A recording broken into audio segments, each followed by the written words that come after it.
నాకు అని కాదు, సర్వలోకానికి, సర్వ సృష్టికి కూడా ఎవరైతే బందీలుగా ఉన్నారు, ఎవరికైతే విమోచన లేదు, ఎవరైతే విడిపింపబడటం లేదో వారందరికీ కూడా రక్షణ భాగ్యమును అనుగ్రహించాలని. అందుకని అంటున్నాడు, బీదలకు సువార్త ప్రకటించుటకై ఆయన నన్ను అభిషేకించాడు.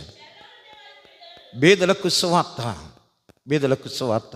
ప్రియమైనటువంటి వాళ్ళరా, ఆయన బీదలకు సువార్త నిజంగా ఆలోచిస్తూ ఉన్నప్పుడు ఎన్ని గొప్ప కార్యములు. చూడు తల్లి, 3వ అధ్యాయము లూకా సువార్తలోని 3వ అధ్యాయము 21-22 వచనాలు చదువుతారా?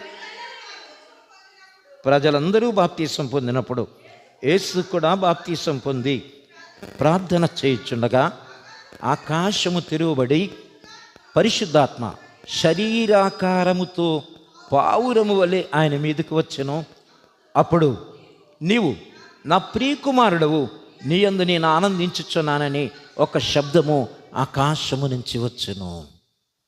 పరిశుద్ధుడైన యోహాను బాప్టిజం ఇస్తూ ఉన్నప్పుడు, పరిశుద్ధుడైన యోహాను బాప్టిజం ఇస్తూ ఉన్నప్పుడు ప్రియమైనటువంటి వాళ్ళరా, యేసును గురించి, ప్రవచనములను గురించి, ఆయన నెరవేర్చబోయేటువంటి కార్యములను గురించి, ఆయన ఎటువంటి శక్తిమంతుడిగా బలపరచబడుతూ ఉన్నాడు అని కార్యములను గురించి ఇక్కడ స్పష్టముగా జ్ఞాపకం చేయబడుతుంది. కాబట్టి ఆయన నిమిత్తమైనటువంటి ఆయన పిల్లలు ఏం చేస్తూ ఉన్నారంటే, అపోస్తుల కార్యముల గ్రంథములో మాట జ్ఞాపకం చేయబడుతుంది. 10వ